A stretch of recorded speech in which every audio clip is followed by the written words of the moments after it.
লাল চন্দন, যাকে ভারতের লাল সোনাও বলা হয়, এর পিছনে লুকিয়ে আছে একটি গল্প যা যতটা রহস্যময় ততটাই বিপজ্জনক। আপনি নিশ্চয়ই পুষ্পা ছবিতে দেখেছেন একজন সাধারণ মানুষ কিভাবে লাল চন্দন পাচারে জড়িয়ে তার ভাগ্য পরিবর্তন করে। কিন্তু লাল চন্দন কাঠ কেন এত মূল্যবান জানেন? আসলে এটা কি ধরনের গাছ যা আন্তর্জাতিক বাজারে লক্ষ কোটি টাকায় বিক্রি হয়? আর যখন চন্দন গাছ লক্ষ কোটি টাকায় বিক্রি হয় তখন সবাই কেন এটিকে চাষ করছে না? এবং কেন এর চোরাচালান সম্পর্কিত আসল গল্পগুলি এত বিপজ্জনক এবং আকর্ষণীয়? লাল চন্দনকে রেড স্যান্ডেলউডও বলা হয়। এটি শুধু একটি কাঠ নয়, এটি ভারতের বনভূমির এমন একটি ধন যা পেতে অপরাধীরা তাদের জীবনের ঝুঁকিও নিতে পারে। সর্বোপরি এর বিশেষত্ব কি যা একে সোনার চেয়েও মূল্যবান করে তোলে? আমরা আপনাকে একজন চোরাকারবারির গল্পও বলবো, যিনি ছিলেন বাস্তব জগতের পুষ্পারাজ। ম্যা ঝুঁকেগা নেহি সালা। এখন শুরু করা যাক আজকের ভিডিওটি। লাল চন্দন, যা রক্তচন্দন এবং লাল চন্দন নামেও পরিচিত, এই গাছটি শুধুমাত্র ভারতে নয়, সারা বিশ্বে তার গুণমান, বিরলতা এবং ব্যয়বহুল দামের জন্য বিখ্যাত। কারণ এটি শুধুমাত্র ভারতেই পাওয়া যায় এবং এর কাঠ অনেক উন্নত মানের পণ্যে ব্যবহৃত হয়। ভারত চন্দন কাঠের সবচেয়ে বড় রপ্তানিকারক। এই কাঠের গুরুত্ব শুধু এর সুন্দর রং ও সুগন্ধেই নয়, এর অনেক ঔষধি ও শিল্প উপকারিতাও এটিকে অত্যন্ত মূল্যবান করে তোলে। এর কাঠের রং গাঢ় লাল, যা এটিকে আরও অনন্য করে তোলে। লাল চন্দন গাছের বাইরের অংশ সমতল, যাকে বাকল বলে, কিন্তু এর আসল মূল্য লুকিয়ে আছে ভিতরে। গাছের ভিতরে দুটি প্রধান অংশ রয়েছে, স্যাপউড এবং হার্ডউড। হার্ড কাঠ হলো সেই অংশ যা সবচেয়ে বেশি বিক্রি হয় এবং অনেক দামি পণ্য তৈরিতে ব্যবহৃত হয়। এই অংশটি 15 থেকে 23 সেন্টিমিটার পর্যন্ত চওড়া এবং এটি তৈরি হতে 18 বছর সময় লেগে যায়। টিপু সুলতানের সময়ের কথা বলতে গেলে অর্থাৎ 1792 সালে লাল চন্দন গাছটি রাজকীয় গাছের মর্যাদা পায়।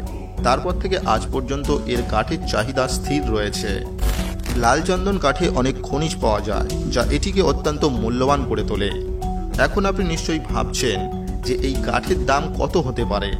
তাই আপনাদের অবগতির জন্য বলে রাখি যে লাল চন্দনের দাম শুনলেই আপনি স্তম্ভিত হয়ে যাবেন। কারণ 1 কেজি লাল চন্দনের দাম প্রায় 26 থেকে 30 হাজার টাকা পর্যন্ত হয়ে থাকে। আর একটি গাছ থেকে গড়ে 20 থেকে 25 কেজি কাঠ পাওয়া যায়, যার দাম 5 থেকে 6 লক্ষ টাকা পর্যন্ত হতে পারে। আর যেখানে টন গণনা করলে 1 টন লাল চন্দনের দাম দাঁড়ায় প্রায় 2 কোটি টাকা পর্যন্ত। কি আপনি এর দাম জেনে অবাক হচ্ছেন? আশ্চর্যের বিষয় হলো, আপনি যখন কোনো লাল চন্দন কাঠের তৈরি চেয়ার কিনতে যান তবে আপনাকে প্রায় 10 লক্ষ টাকা পর্যন্ত মূল্য দিতে হতে পারে। লাল চন্দন কাঠের দাম এত বেশি তার বিরলতার কারণে।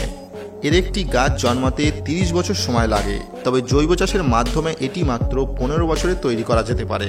কিন্তু এর জন্য প্রয়োজন বিশেষ মাটি। লাল চন্দন শুধুমাত্র বেলে, লাল বা কালো মাটিতে ভালো জন্মায়। জলের অত্যাধিক স্থবিরতা আছে এমন জায়গায় এটি জন্মানো যায় না। এর নির্দিষ্ট জলবায়ু এবং মাটির চাহিদা এটিকে আরও বিরল করে তোলে। এ কারণে এটি বিশ্বের সবচেয়ে ব্যয়বহুল কাঠের একটি হিসেবে বিবেচিত হয়। তামিলনাড়ু এবং অন্ধ্রপ্রদেশের পাহাড়, বিশেষ করে শেষাচলম পাহাড়, যেমন চিত্তুর, কুদ্দাপাহ, কুর্নুল এবং নেলার জেলার লাল চন্দন কাঠের জন্য সারা বিশ্বে বিখ্যাত। পুষ্পা মুভিটি 2021 সালে মুক্তি পেয়েছিল এবং সম্প্রতি এর দ্বিতীয় পর্ব পুষ্পা মুভিটিও মুক্তি পেয়েছে, যে সিনেমা দিয়ে শুরু হয় লাল চন্দন পাচারের রোমাঞ্চকর দুনিয়া।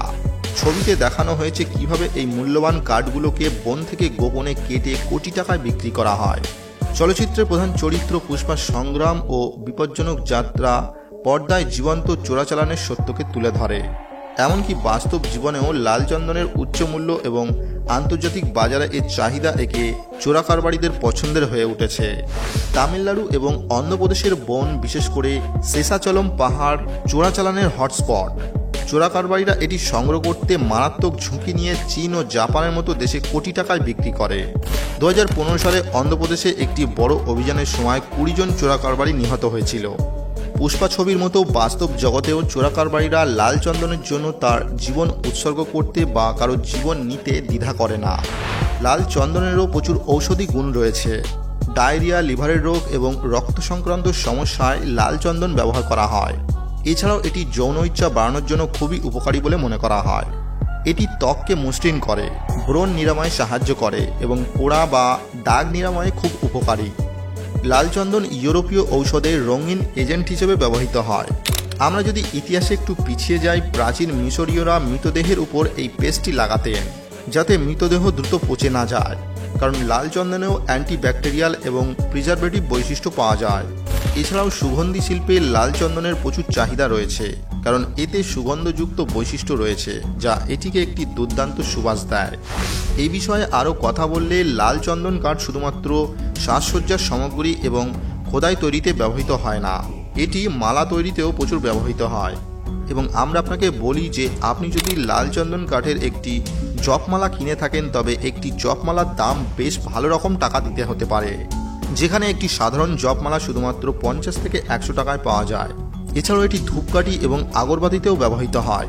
হিন্দু ধর্মে লাল চন্দন কাঠের পেস্ট ঈশ্বরের মূর্তির ওপর প্রয়োগ করা হয়, যার কারণে তারা বিশুদ্ধ এবং পবিত্র বলে বিবেচিত হয়। লাল চন্দন কাঠের অনেক বৈশিষ্ট্য এবং উপযোগিতা এটিকে সবচেয়ে ব্যয়বহুল এবং মূল্যবান করে তোলে। এই কারণেই লক্ষ লক্ষ কোটি টাকার ব্যবসা চলে লাল চন্দন কাঠে। বন দপ্তরের তথ্য অনুযায়ী প্রতি বছর 20,000 কোটি টাকার লাল চন্দন পাচারের মাধ্যমে দেশের বাইরে পাঠানো হয়। এই সমস্ত কাঠ বৈধভাবে বিক্রি হলে ভারত বড় ধরনের অর্থনৈতিক সুবিধা পেতে পারে। বর্তমানে এই মূল্যবান ঐতিহ্য রক্ষায় সরকার কঠোর পদক্ষেপ নিচ্ছে। এর জন্য শাস্তির বিধানও রয়েছে। কোনো চোরাচালানকারী লাল চন্দন পাচার করতে গিয়ে ধরা পড়লে তাকে 11 বছরের কারাদণ্ড দেওয়া হয়। বর্তমানে বিশেষ করে শেষাচলম পাহাড়ে লাল চন্দনের সংখ্যা দ্রুত হ্রাস পাচ্ছে, যেখানে এই সংখ্যা 50% কমেছে। সরকার এটিকে বাঁচানোর অনেক পরিকল্পনাও চালাচ্ছে, যা কাগজে কলমে বিদ্যমান, যেমন বিশেষ নিরাপত্তা বাহিনী মোতায়েন করা এবং এর সুরক্ষার জন্য কঠোর আইন প্রয়োগ করা। তবে সরকারের একার প্রচেষ্টাই যথেষ্ট নয়, এটিকে বাঁচাতে জনগণকেও সচেতন হতে হবে। লাল চন্দন আমাদের প্রাকৃতিক ঐতিহ্য এবং এটি সংরক্ষণ করা আমাদের দায়িত্ব। এখন যখন আমরা আপনাকে উপরে চোরাচালানের কথা বলেছি, তখন আমরা আপনাকে একজন চোরা কারবারির কথাও বলি, হ্যাঁ, যে লাল চন্দন পাচার করেছিল। চোরাচালানের মাধ্যমে এটি শুধু ভারতে নয়, সারা বিশ্বে তার নেটওয়ার্ক ছড়িয়ে দেয় এবং একে হত্যা করতে তামিলনাড়ু সরকারকে একটি নতুন বাহিনী গঠন করতে হয়। এই গল্পটি কর্ণাটক এবং তামিলনাড়ুর সীমান্তে অবস্থিত গোপীনাথম গ্রাম থেকে শুরু হয়, যেখানে একটি ছোট শিশুর জন্ম হয়েছিল। এই শিশুটি পরে বীরাপ্পন নামে পরিচিত হয়। শৈশব থেকেই তিনি বন সম্পর্কে গভীর জ্ঞান রাখেন এবং অস্ত্র ব্যবহারে পারদর্শী ছিলেন। শীঘ্রই তিনি লাল চন্দন পাচার এবং অবৈধ শিকারে জড়িয়ে পড়েন, যা থেকে তিনি প্রচুর অর্থ উপার্জন করেছিলেন। এর সাথে তার দলও গড়ে ওঠে এবং বেকারদের কর্মসংস্থান করায় বনের লোকেরা তাকে রবিনহুড বলে মনে করেন। তবে শুধু চোরাচালানেই থেমে থাকেননি, তিনি করেছেন অনেক বিপজ্জনক অপরাধও। বিশেষ করে 1991 সালে তিনি পুলিশ অফিসার পি শ্রীনিবাসকে বনে বিশ্বাসঘাতকতার সাথে হত্যা করেছিলেন, যার পরে তিনি পুলিশ অফিসার এবং স্থানীয় লোকজনকে টার্গেট করেছিলেন। এরপরে তিনি চলচ্চিত্র অভিনেতা ডক্টর রাজকুমার এবং মন্ত্রী এইচ নাগাপ্পাকে অপহরণ করার মতো আরও অনেক বিপজ্জনক অপরাধ করেছিলেন, যাতে তিনি কোটি কোটি টাকার মুক্তিপণ দাবি করেছিলেন। ধীরে ধীরে তার ভয় ও আতঙ্ক বাড়তে থাকে। এরপর তামিলনাড়ু সরকার একটি বিশেষ টাস্ক ফোর্স গঠন করে, যা তাকে মৃত বা জীবিত ধরার জন্য কাজ শুরু করে। অবশেষে এসটিএফ সফল হয় এবং বীরাপ্পনকে অক্টোবর 2004-এ এনকাউন্টার করা হয়। সারা বিশ্বে এর চাহিদা থাকলেও চীন ও জাপানের মতো দেশে এর চাহিদা সবচেয়ে বেশি। চীনে আয়ুর্বেদিক ওষুধ ও আসবাবপত্র তৈরিতে লাল চন্দন ব্যবহার করা হয়। মিং রাজবংশের সময় উচ্চপদস্থ ও সম্রাটদের বাড়িতে লাল চন্দন কাঠের তৈরি আসবাবপত্র এবং অন্যান্য জিনিসপত্র ব্যবহার করা হতো, যা এখনও চীনের লাল চন্দন জাদুঘরে দেখা যায়। বীরাপ্পনের মতো অনেক লোক আছে যারা লাল চন্দন পাচার করে আসছে এবং এখনও করছে। যদি এটি চলতে থাকে, তবে আমাদের দেশের একটি অমূল্য ঐতিহ্য সমস্যায় পড়বে।